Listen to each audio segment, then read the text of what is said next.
Seems fair to me. Well,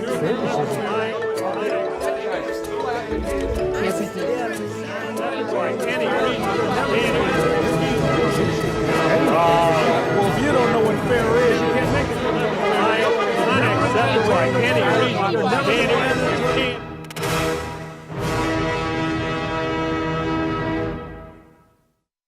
Donnybrook is made possible by the members of the 9 Network.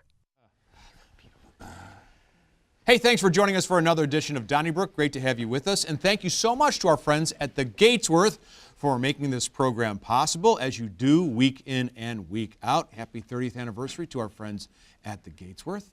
By the way, I'll be there for dinner next week, and we will not be here because next week is Thanksgiving. So we hope you have a wonderful Thanksgiving with your family, and we'll see you in 2 weeks after this episode. So don't touch that dial yet. Let's meet the panelists around the big table for this edition of Donnybrook. We welcome back Wendy Wiese from KTRS and beyond, Mr. Bill McClellan from the St. Louis Post-Dispatch. He's founder of Donnybrook, Mr. Ray Hartmann, and from STLmag.com and the St. Louis American, Alvin Reid, as you all know. And today was a snow day for the kiddos and for, I think, a lot of businesses as well. It seemed like a lot of people took off. But Wendy Wiese, you know, we all got here very easily. Embarrassingly so. Yeah, I mean, there really was not that much snow, and I'm just wondering if we just don't even think about the accumulation or the actual number of inches on the ground before we cancel seemingly every human activity. Do you think we're getting a little softer? I think we've been soft for a while when it comes to snow. I don't think that we realized what was happening, but we really we've become a southern city. Bill has always said that we're kind of a southern city, and I think we're just all in now because when we start canceling activities 6 to 12 hours before the advisory even goes into effect, that's kind of crazy. But I think it's always better safe than sorry. I think parents today definitely did, maybe wait until the last minute to see what was going to happen. And then they have to maybe take off. I don't think adults were afraid to drive in it because it was a fairly wet snow. But yeah, I mean, we're soft. We're definitely soft. We are, but I think that safe but better safe than sorry thing is really what drives so. It's just sort of like a domino effect. It starts with the weathercasters, and it's naturally it's easy to be cynical about what a great job the weathercasters have. They can be flat out wrong, and the next day act like nothing happened. But then again, you could say that about us. So I guess we probably shouldn't point that out. But at least they don't have 4 other people ready to pounce on them. Oh, yeah. What happens is they're going to be overly conservative. Okay, and then you say why is it better safe than sorry? Like, what happened in the 70s and 80s when kids were going to school and we had a foot of snow? What happened? Wait, let me answer that. One thing is that elementary kids, they didn't catch the bus the way they do now. And having your little one out there at the bus stop at 7:45 in the morning in like blinding snow and then putting them on a bus, that probably doesn't appeal to a lot of parents. Now, that should be true of high school age students too, but I think in particular the concern is for your elementary school kids. I got 2.5 snow days between kindergarten and when I graduated from high school.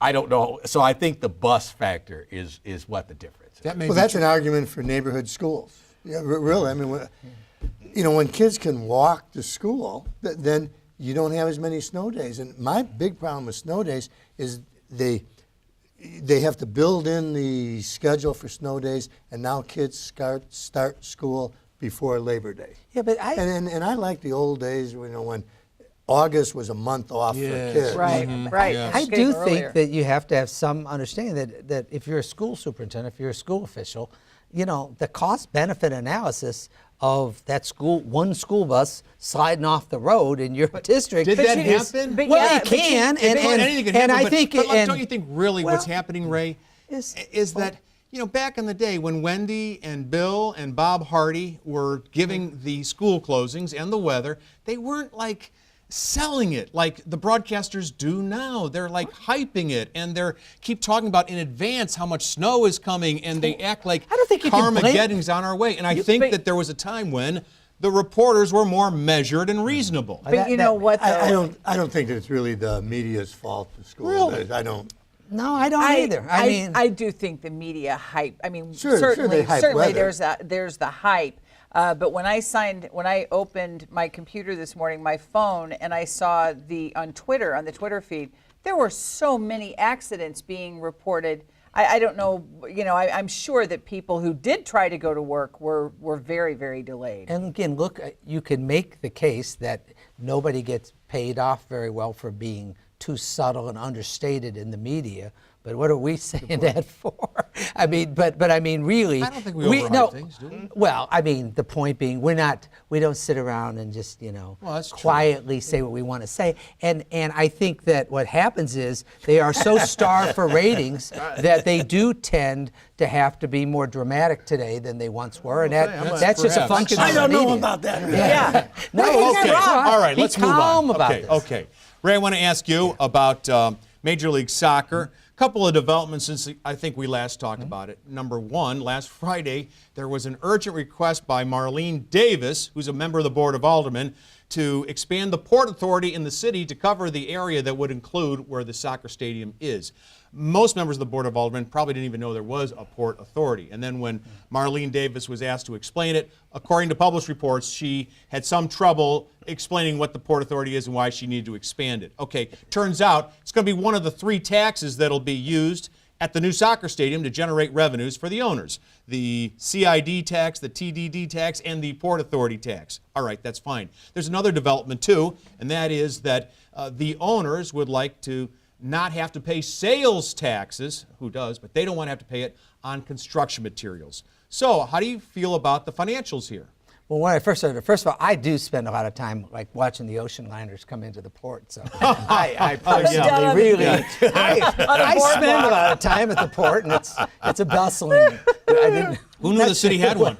I'm not sure we. Well, the have, county has a port authority. Sure. That's even more of a well, problem. but Oh, I mean, yeah. but there are Not there really. are We have 2 streams. rivers. We have streams. But anyway, what was the question? The Financials. Like the financials. Well, the community well, improvement task, the transportation development tax. I get very few I told you so's on the show, but I did have, when the first round of MLS excitement came, what I thought, and I still think, is that the MLS team needed to be mostly privately funded, like they are everywhere, and good for the Taylors and the Kavanaughs that they're doing it, but that the only thing it should get, and it should get it without great protest, is the same set of economic development tools that I know you don't like, but the TDDs and the taxes on tickets and other things that normally go with these projects. I don't love those things, but there's no reason that just because it's rich people doing it, that the soccer team shouldn't get the same thing. Well, and that's what we ended up doing, and it proves how wrong they were going for that sales. Oh, absolutely. Now, these rich people, as you said, have said they're willing to write a check for $250 million, for the stadium. Never heard that on that first go-around with MLS. Never heard that on the football stadium that Dave Peacock was going to build for it. Never heard those words. Right. So, look, if they're willing to, look, this thing is going to be built. Right. We're trying to recoup our money, which would help make the soccer team a success. I can understand that. I do want to go back to Alderman Davis, though. This is St. Louis's problem. Now, this may be a good idea, but if I'm coming to present it to you that let's expand this tax and I can't explain what the tax is, that makes people wary, okay? And that's why people just systematically want to say no. I don't know why it's so hard for our city to cross our T's and dots our I's. I just don't get it. Well, it had to be so done urgently too. Like everything else in St. Louis when it comes to the stadium, it has to be done at the last minute, right now. If we don't do it, and one of the other aldermen apparently said, we don't. There's no big rush. And then Marlene said, well, as a matter of fact, yes, there is a rush. Right. We've She got had to get go to this done lunch or something? today. Right. Yeah. Well, here's the thing, and Ray, I agree with you. If they can capture some of their amusement tax, fine, as well as all the taxes generated by the tickets, that's fine. But what I do see is that St. Louis City and County keep raising the sales taxes, but then some connected people will then be able to get their sales taxes on their construction materials forgiven. And I'm thinking, well, if every business can do that, that's fine. Just don't have one chosen business after another be able to do it without everyone. So, and this firm The Kavanaugh Taylors, God love them. I think they're great people. They'll not have to pay sales tax on the construction materials. I just wish, the small guy could have the same benefit. But I agree with that. This, we'll call it a white elephant. There's a giant red elephant down there, and that's the St. Louis Cardinals. And they get whatever they ask for. So thus, if I was involved in any kind of sporting endeavor, I'm knocking too. Said like, look, they write their own ticket. God bless them, they do so much for the city, but I'd have my hand out too. So and this also is the all a Blues. good thing, what the Taylors are doing, and Mr. Kavanaugh, and as opposed to the original out-of-town guy and Peacock who wanted all this public money. This is a good thing, and if And I don't think it's. I agree. Good deal for them. And have you noticed, I think people are genuinely, the more time, passes, I think people are getting more and more actually getting excited about the prospect. At first I think it's that once burned, twice shy, the Rams left, and then the first MLS thing didn't work. But I think the more this looks like a real, a reality, I think people are getting very pumped about And it. San Diego I will say said no. this. San Diego said no to something similar to what we were asking for. So I would wish all the sports pundits would stop saying that we didn't understand that first proposal. Well, and That's still apparently out we there. did. Right. And I think it's a good thing. I think it is not a transformational thing. I think the most important thing about it, really, in terms of, ironically, that it's sports, is St. Louis needs some wins. I think it's more a matter of civic kind of morale. Yeah. I mean, this is not going to be economically transformational for But St. we don't Louis. know. But it's incremental. But it's right? nice. It just but makes it a it's more a win. attractive It's place. nice to win. It's nice to have a win. Right. Exactly. Hey, Alvin, I want to ask you about Representative Lacey Clay, who announced this week that he's going to back Nancy Pelosi, the somewhat controversial, probably soon-to-be Speaker of the House, in her bid to become the House Speaker. Everybody knows the Democrats won the House in Washington, D.C., and so they have to pick a Speaker.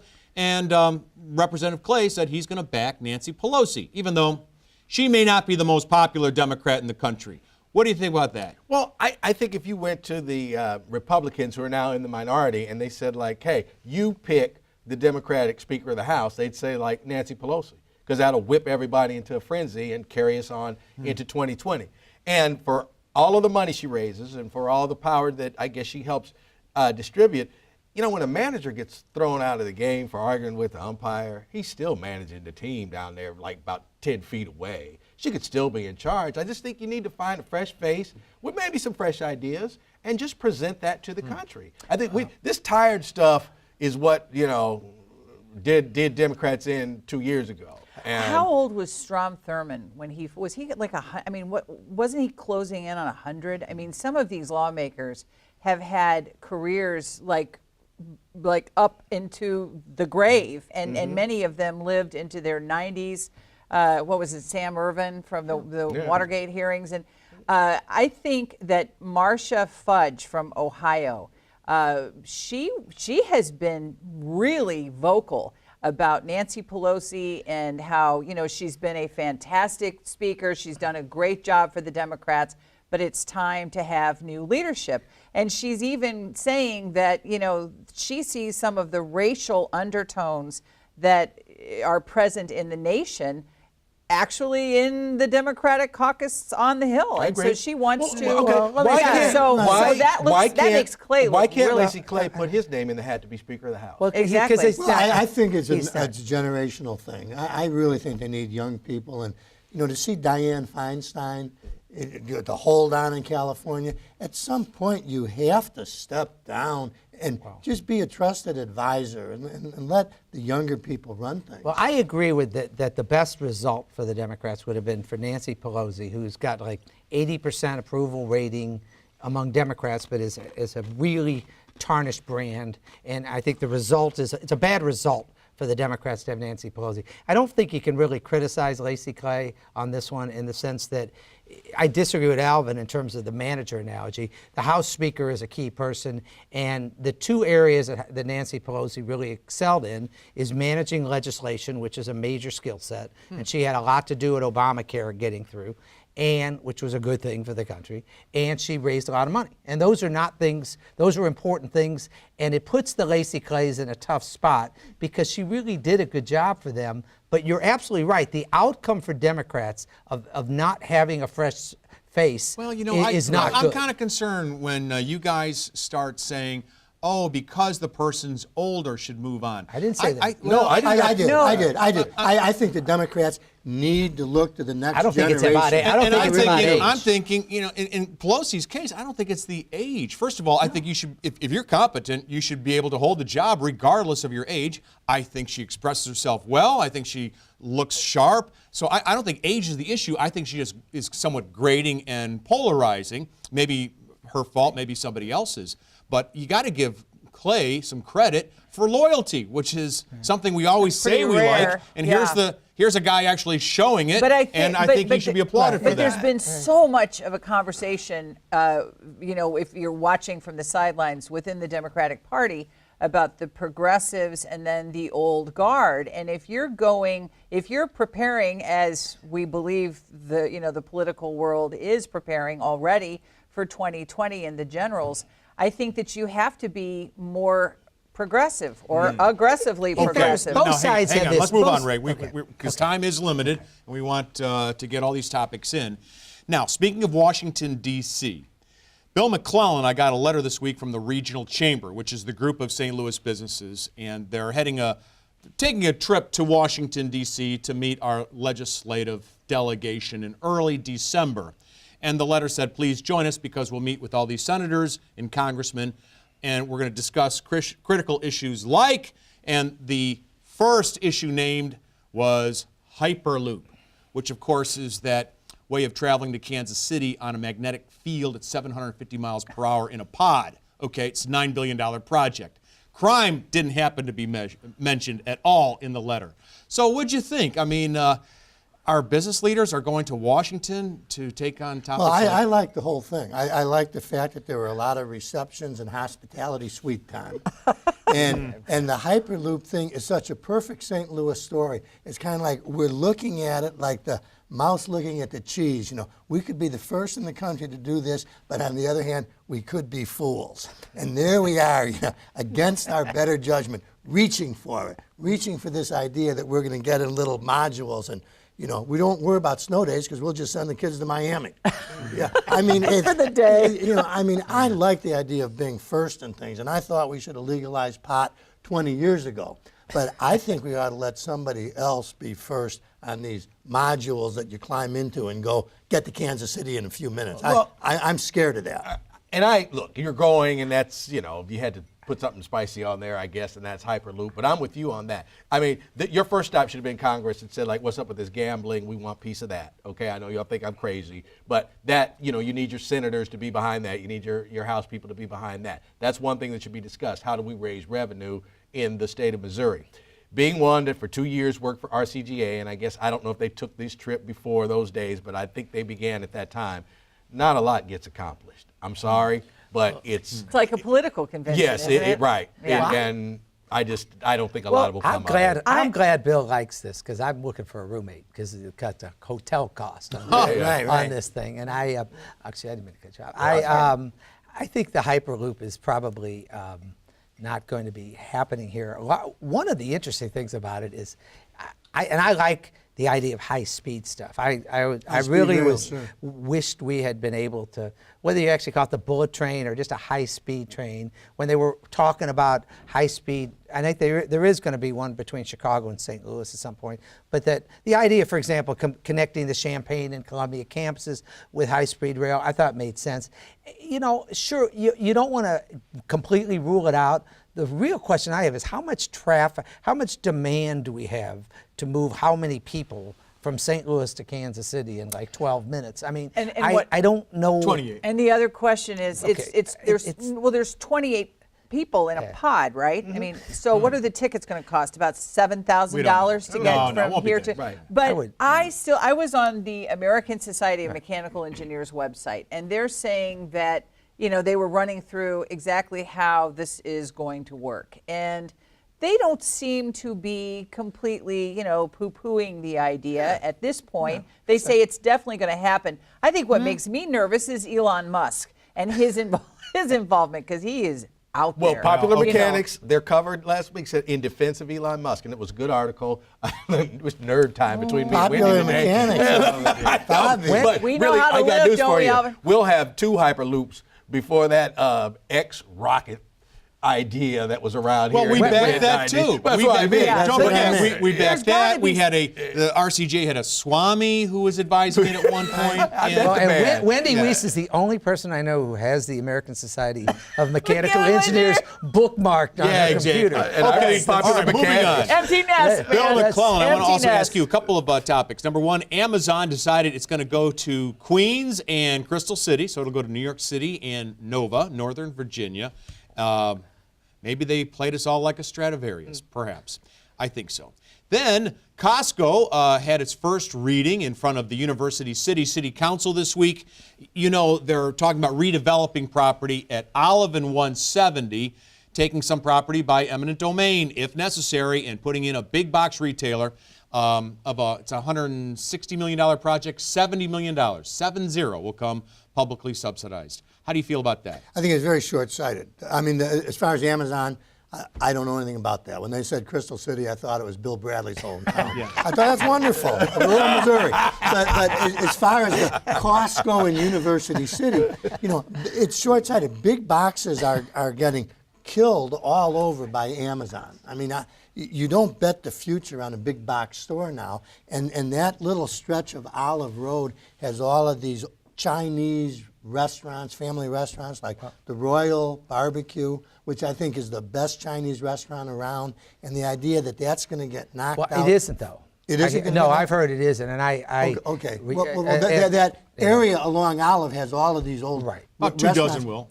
And to knock them out for a big box store, I don't think that's I a good may be idea. wrong, but my understanding is I kind of on the fence on it because I don't love these things. Although I have to say I have a personal conflict of interest because I like Costco as much as like Brett Kavanaugh likes beer. I mean, I like Costco, and You love and Costco. being able to fill up your cart and save like $6, you know, and it's close by. So I kind of like I have conflict. In general, TIFs, we all kind of share the view of TIFs not being wonderful, but I think U-City is really trying to make a good faith effort to bolster a part of University City that has long been neglected and doesn't get any of the attention that the Loop and other parts of it. So on balance, I think, from what I understand talking to folks, it's going to be a net Ray, positive. can't you pay, if you're University City, can't you pay attention to that area without taking it away from the people? I don't think that, at least it's been a real mix. When they've had the hearings, they've been really mixed. I think on balance, it's and again, can Costco afford to do it with their own money? You bet they can. And it's too bad that that's not how things Ray, are I done. want to say something. But If I said to you, if the Republicans said, let's give right. the rich a tax break like Right. the Republicans did, you'd be opposed to that. I am But opposed why to it. would you be in favor of Costco getting a tax break, especially if it means they're going to take Bob's Seafood through eminent domain? I'm not in favor of them getting a tax break, but the fact is, wherever they go, they're going to get a tax break. And the question becomes, Well, in don't our come here. world, You could I say think no. U-City, in other words, there have been, in Kirkwood, they had the same folks who did Meacham Park, did some things that helped Meacham Park. And yeah, it was a tax break for people that didn't need it, but the point is that... The point is they're going to compete with Tripp Straub, who doesn't get tax breaks. and He'll lose the grocery business to Costco. He'll go out of business in Clayton. No, he's he's not just gonna- one no. exit down the street. And Bill was making I don't think a that's- wonderful point about the fact that Amazon's not getting smaller, folks. They're going to get bigger and Right. bigger and gobble and you know how much time do these strip malls and like the Costco's, how much do they have? How much And time do they have? Costco's like Ballpark Village. Right. Charlie Gito's and all these places that have paid taxes for years are suddenly having to compete with somebody getting tax breaks. And I sympathize. I just saw Tripp Straub, and I happen to agree. They fight the good fight, and a lot of people don't realize what a battle it is for a Straub's that is a union shop and is up against all these. But in fairness, they've already got. I mean, this Costco's not going to make that much difference. They've already they've got Target right down the street. They've got, I mean. No, they do, Ray, you're right. It's Target, going to happen Walmart, somewhere. all of Tripp's Okay. customers have been subsidized with tax breaks. Walmart on But- Hanley, you got Competitors. Target, Yes, Whole that's what I'm saying. food Yeah. in the Central West End. But my All point over. is, you can't. And here's the thing. This isn't what's gonna. This is not. And what about the that. guy who's been there for 40 years, like Bob Seafood, who's always paid his taxes, never been afoul of the law, and he can either negotiate a settlement, or at the end of the day, they'll be able to take his property by eminent domain. Yeah, and there's a lot of those places along that stretch of Olive that have grown up there. Yep. I think on balance, my understanding, and I not intimately involved, that it's one of those that has positives and negatives, and that the positives for that area and for those residents is going to be outweigh the negatives. That's, I do have to put a disclaimer. I didn't say that Sam's helped Beecham Park, because you might get a half hour worth of calls on that. I didn't say you did. No, I know. I'm just saying that it was the same. No, I know. The same issues in Kirkwood. I know. It was the same issues in Kirkwood. It's the same issues everywhere, and the problem in our region is that cities compete against each other for the sales tax. No doubt. Yep. So you've got University City, which frankly hasn't had, big sales taxes in recent years, and they've lost out to places like Brentwood, and instead of the sales taxes being pooled throughout the county or the state, they end up going city by city. So the big box retailers can pit one city against the other. The one thing that is absolutely we should all agree on is it's a zero-sum game. Seems that way. Okay, let's go to the mailbag and see what you had to say about last week's program. The reason why Senator McCaskill lost is because the mainstream media kept going on and on about the blue wave and how it might push Republicans out of Congress, resulting in fewer Democrats getting out and voting. When will we ever learn? That from Jack Drysdale Jr. of St. Louis. We also heard from John Edwards of Clayton, who wrote, the Democrats should have easily won many more seats in the House. The blue wave looked more like the tidy bowl flush. And we heard from Steve Sherman of St. Louis. Gerrymandering is the reason why Democrats cannot win more seats. Write us, care of KETC, 3655 Olive Street, St. Louis, Missouri, 63108. Emails, letters at ketc.org, and those tweets, hashtag DonnybrookSTL, which Wendy and Bill will read on your turn in just a matter of moments. Thanks for joining us. Don't forget, we'll be off next week, but the next full program 2 weeks from tonight. Donnybrook is made possible by the members of the 9 Network.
We are back. Donnybrook, your turn on this cold night, but the roads are clear and all is well. Bill McClellan is here, and Bruce is in Jefferson County. Hi, Bruce. Welcome. You're on Donnybrook, your turn.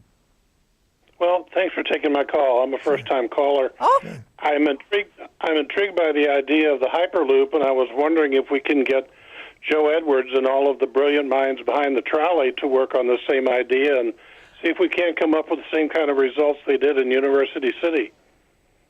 I have a feeling you're being a little sarcastic, Right. Bruce. Bruce, let me defend Joe a little bit. I mean, he's done so many things that he's been successful with, and the trolley might be a bridge too far, but you have to give a person some credit and leeway when they have the record that Joe does.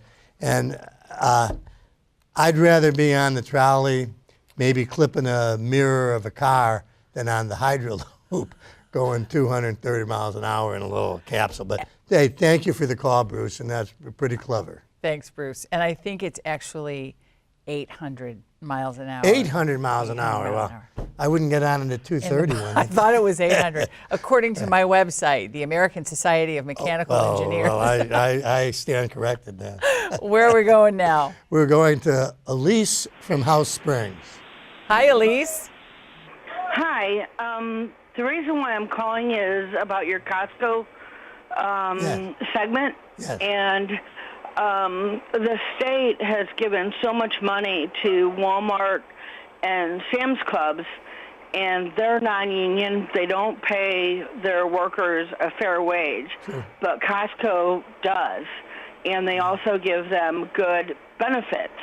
And so I think if they get tax breaks, that's a much better investment in our state than giving anything to Walmart, that is a very rich company but doesn't care much about their employees, and most of their employees are actually on welfare.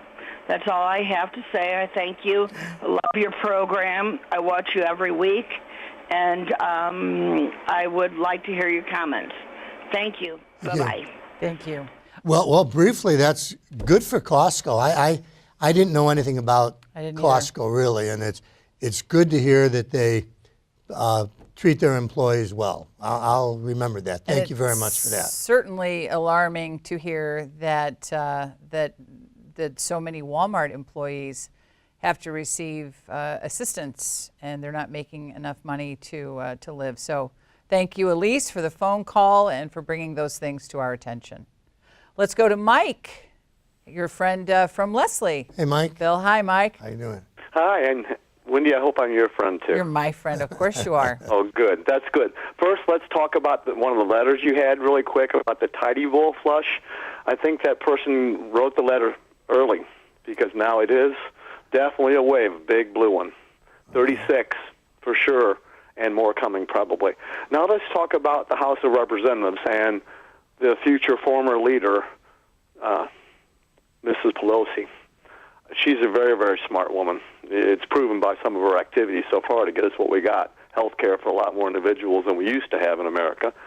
And I think she's very smart, and I think what she'll do is by the end of 2 years, she will pick someone else who's very smart in one of these new leaders, maybe even a progressive leader, and took her under her wing and got her up in the air and running, and she'll be taken over. And right before the election, maybe 6 months before the election, the Republicans will now have someone to scare people with, which is all they care about, is scaring America to get their vote. What do you guys think? So you think that they should not switch jockeys at this time, if you will? Well, you can't throw a jockey on that nobody knows anything about and hasn't had any experience. She's got incredible experience. I know she's smart enough to realize that she was a burden, maybe, slightly on the last election and the one before that, and she'll pick, because she cares about our country and her party, and my party, Democratic Party, she will slowly bring somebody up in the next 2 years, maybe in the next 6 months, and it'll be somebody new, probably female, but that's all up to her, of course. And the Republicans won't have her as a choice. But right now, there's nobody who wants to go up against her because she's got the best credentials, and she has enough backing. Congressman Fudge, I believe her first name is Marcia from Ohio. She is chomping at the bit to take on Nancy Pelosi. So. I don't know if I'm a progressive, and I think that the Democratic Party is the party of progressives, and they're going to react, when we talk. This would give me pause if I know that Congresswoman Fudge is saying that she doesn't have the votes that she needs to win. And that there is not a lot of support for Nancy Pelosi in the Black Caucus and elsewhere. I don't know, Mike. I mean, I don't know. A lot remains to be seen, but we'll find out pretty soon here. Right. Everything is so partisan these days that whoever the Democrats take would be demonized by the Republicans, and that's vice versa too. Right.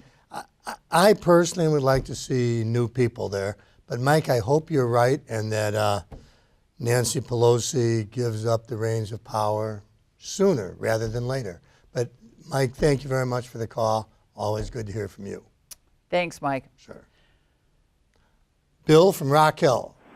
Hi, Bill. We did not plan this. Concerning the weather, I did not have any problems getting around this morning. I mean, I just took it a little slower than usual. I listened to the weather report.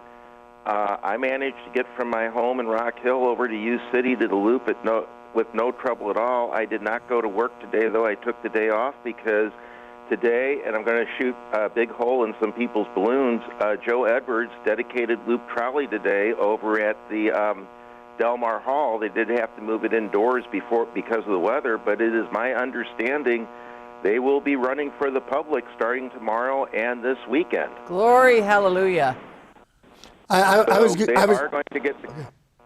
Okay, I was going to go over there myself, Bill, but I heard that it had been canceled. But obviously, I heard wrong. So it was probably one of those things, as Alvin was saying just on the program. You know, why do we have to wait to reschedule these things? So good for them, and congratulations to Joe. And thank you, Bill. Been a long time coming. Thanks for the phone call. Right. We have 3 tweets from hashtag Donnybrook. You do them, STL, you got it, Bill. At JDR 1949, school officials are concerned about the safety of the students. It is better to be safe than sorry, and we agree with you. At JDR 1949, at Kensky 5, more taxes for MLS. Give me a break. Thank you, Kensky 5. At Sue's S21, Nancy Pelosi has decades of proven experience at congressional leadership. She gets things done. Stop repeating hyped up controversy. Thank you for that, Sue's S21. Your tweets are also welcomed. Hashtag Donnybrook STL. Okay, and let's go to Jefferson County and Mary. Hi, Mary. Hello, guys. Hello. My comment is about snow and kids and maybe calling too soon. I'm living in Jefferson County about 30 years, and over the years, I've had children go to school out here, catch the bus, and we would get a new superintendent, and the superintendent would say, can't call school too soon, we got to get those kids on the bus. I've seen with new superintendents, one year kindergartens were left off at the wrong bus stop while it's pouring down snow. Then another time a bus ended in a ditch.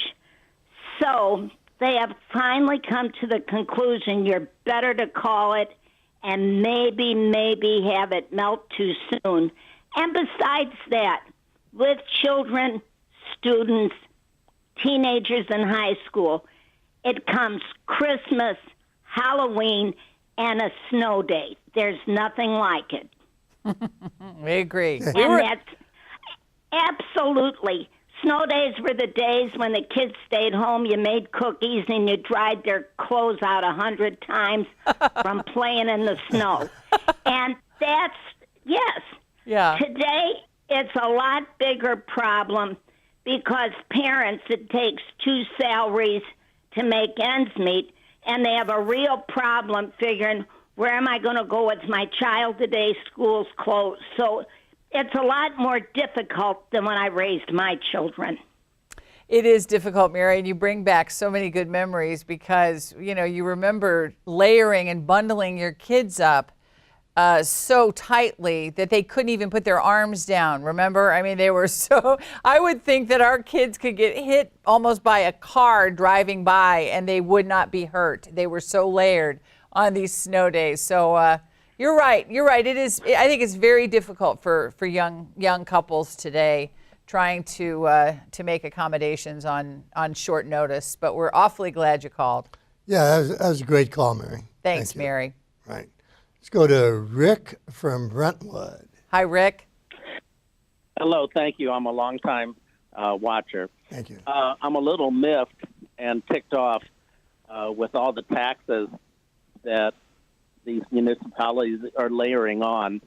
I live here in Brentwood. Of course, that's the Mecca Center for TIFs.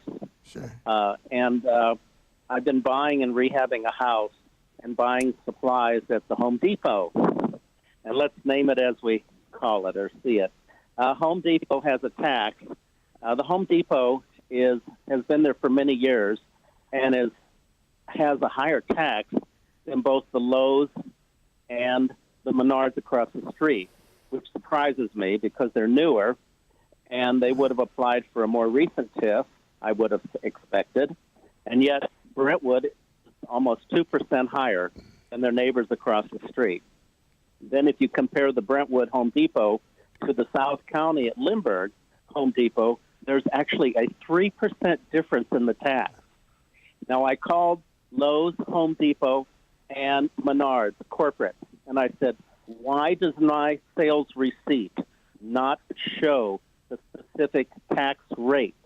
It shows the dollar amount, but it does not show the tax rate. For example, I bought some replacement windows. There's a $3 difference in taxes between the Brentwood Home Depot and the South County Home Depot. Why are we not allowed to know what those taxes are specifically? Why are they not broken down on the receipts so we as informed citizens can make good buying decisions? Now, I called Stinger's office, and I said, shorten up it a little bit. Would we're you? sorry. What's going on? I called Stinger's office and said, so who's responsible for not showing these taxes? Then he sent me to the assessor, and the assessor said, call the state. So I just got passed off. Okay. Well, that's very interesting, Rick. And it does seem to be that if things aren't uniform, we should at least know what we're paying. So that's a very good point. Thank you very much, Rick. Sorry, you got the runaround. Let's go to Ken in Manchester. Hi, Ken. Welcome. Yeah. You're on Donnybrook. Your turn. Hi, thank you, Wendy. You and Bill, or the caller called in about difference between Costco and Walmart. Right. The difference is that Costco, the founder, is still running the business. A management team is running Walmart. If the management team doesn't make a percentage that the Walmart stockholders, the Walmart family, want, then they get replaced. So they have to. The Walmart management team keeps the salaries low to keep the income up for the Walmart family. Now, this will change when a Costco founder dies and the family turns it over to a management team. That's what's going on. Well, that's a good point. I mean, I've seen that in other businesses, certainly in the newspaper industry. When families own the newspaper, the Binghams in Louisville, the Pulliams in Phoenix, Pulitzers. The Pulitzers in St. Louis. The families weren't as bottom line as Wall Street is. So that's probably true in all businesses. Yeah. Thank you very much for that, Ken. And we know about the Waltons and Bentonville, Arkansas. I don't know anything about Costco. Do you know anything about this? No, I don't. So interesting, Ken. Thank you. It sure was. Okay. Hey, 3 more tweets, and again, Wendy, it's too you got 21st it? century for me. At Hillary Perkins, Nancy Pelosi oversaw major House gains, and she's the problem. Schumer lost the Senate and got reelected without a peep. Hypocrisy much? Thank you at Hillary Perkins. At Annie Marie Berry, Strom Thurmond served 48 years in the Senate. He died at the age of 100 in 2002, 2 years after leaving office. Thank you, Annie. At Matthew Dean, 616, Pelosi is not polarizing. She has been painted by Republicans as some evil demonic being for 2 decades, and eventually that paint dries and people, even lefties, start to believe it. They did the same thing to Hillary Clinton. Thank you at Matthew Dean, and your tweets still welcome in the time that we have left. Hashtag Donnybrook STL. Okay, and now we're going to go to Tony from St. Louis. Hi, Tony. Hi, guys. How are you? Hi, thank you. Just a curious question.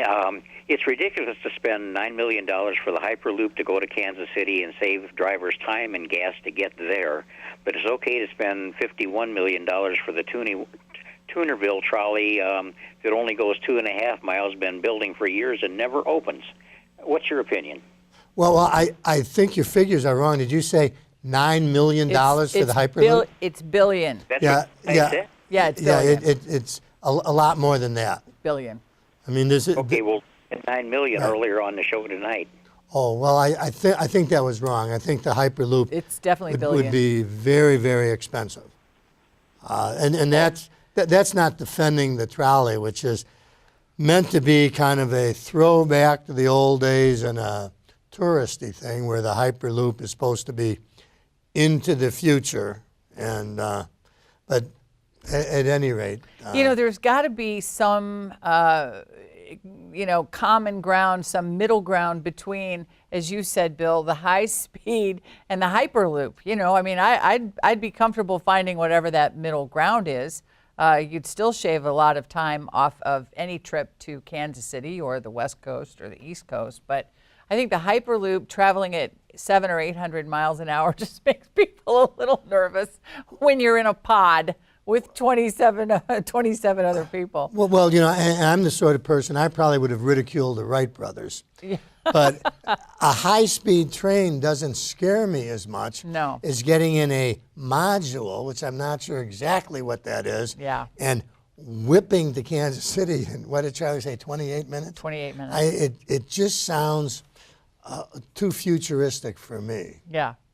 And dangerous. Yeah. Really dangerous. Tony, thank you very much for the call. Thanks, Tony. Right. Wow, look who is this? Is this the?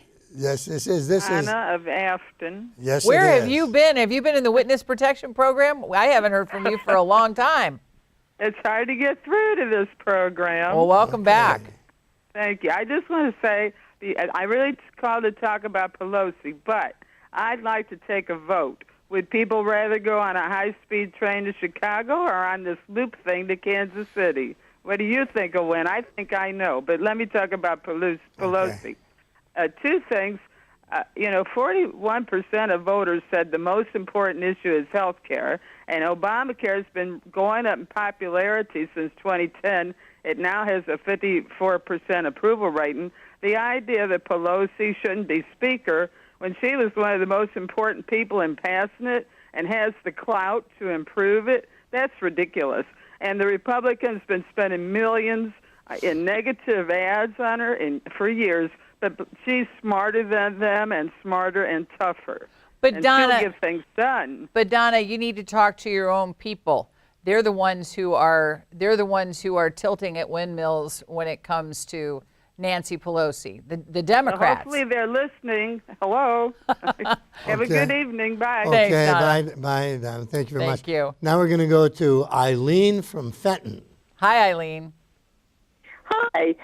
This is my first time calling, and I work for St. Louis County government, but this is not a political call. Okay. I'm just calling about the snow days, and I was kind of amazed because I thought everybody around the table missed a really good point that I'm 64 years old. I've raised two children. They're 30 and 27 now. And when they were younger, we would have snow days, and we would build snowmen and, make chocolate chip cookies and eat toasted cheese with tomato soup. And these are things that my children remember. Oddly enough, they went to Disney World. They don't remember that. Neither do our kids. Our kids don't either. Yeah, and I was like, but they remember the snow days. Mm-hmm. They remember me staying home with them.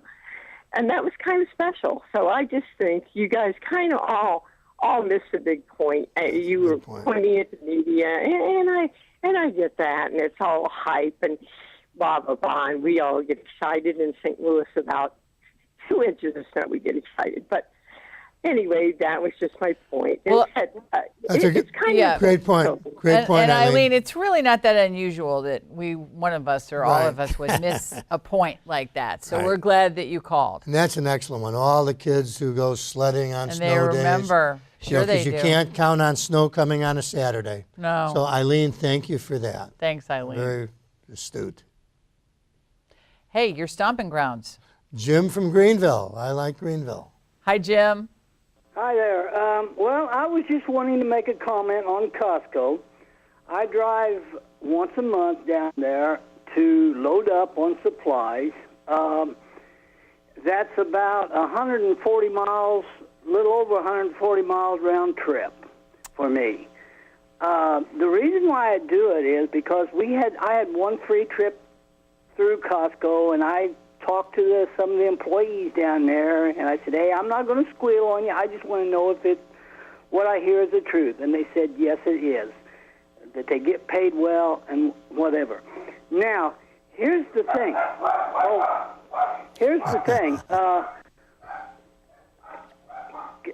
Walmart, and I hope that other guy's wrong, but Walmart has gotten to the point where they are now eliminating the checkout people.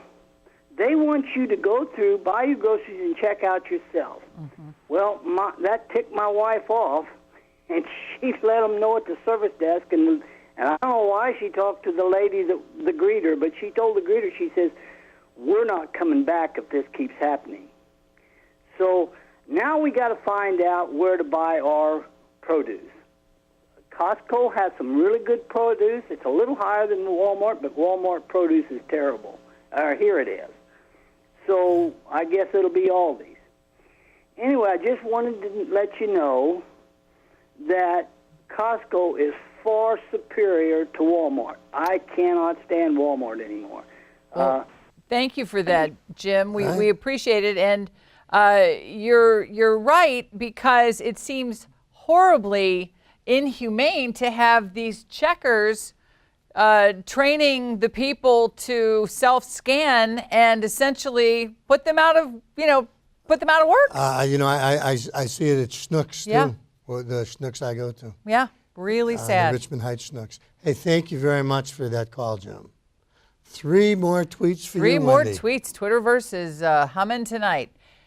At Rhodes Rick Rhodes, I can't even. How in the world are we going to build a Hyperloop between St. Louis and Kansas City when it's taken years to build a trolley? Only a few miles, and it still takes off mirrors on cars parked along its path. Details, Rhodes Rick. At Sister Sarah 23, the Hyperloop doesn't seem safe or realistic. Could we invest our money on a more plausible mode of transportation? How about updating Metrolink? That's a good point. And at Dream Law 2010, obviously the folks on Donnybrook don't shop at Costco other than Ray and don't know squat about business. Costco is thriving despite Amazon. Okay, thank you at Dream Law 2010. Hey, I'll plead guilty to that. I don't shop at Costco. I don't either. And I don't know anything about business. So guilty as charged on that. And I still think it's kind of early. I think Amazon is continuing to take over the world. Well, let's go to Randy from Montgomery City. Hi, Randy. Hey, Randy. Hi, how are you, sir? Great. In any event, I'd like to make a comment about Nancy Pelosi. Okay. She's been there, 30 years? Long time. Yeah, well, in any event, how about some term limits? Yeah. In any event, too, I don't think the framers of the Constitution ever intended for there to be professional politicians. Oh, okay, now the only thing I would say against that, Randy, is I was all for term limits when we debated this in about the Missouri legislature. And I was a big supporter of term limits, and it hasn't really helped the Missouri legislature. If anything, people get there, and it used to be that they'd listen a little bit. Now they feel they just don't have any time. They leap into it, and the lobbyists have more sway than ever, and the people go in there just to become lobbyists in 6 years or 8 years. So I'm no longer as enthralled with the idea of term limits as I used to be. So. And the people of California keep sending her back. Wayne in Robertsville, you have about 20 seconds. Is that all right? Can you make your point? Okay, appreciate it. Sure. If you play back all of the advertisements, the ad advertisements this last election cycle, you'll see that Barack Obama, Nancy Pelosi was demonized as much as Barack Obama, and it's paying off now. She's the person for the job. The Republicans have done a good job of making her the issue. She's effective. The lady should have the job. Okay, but Thank one, you. Okay, thank you very much, Wayne. Right, but just once more, this is within the Democratic Party. They're the ones questioning Pelosi's leadership. But thank you all for the calls, right, Bill? Right. It was a pleasure. Happy Thanksgiving. We'll see you a week after next.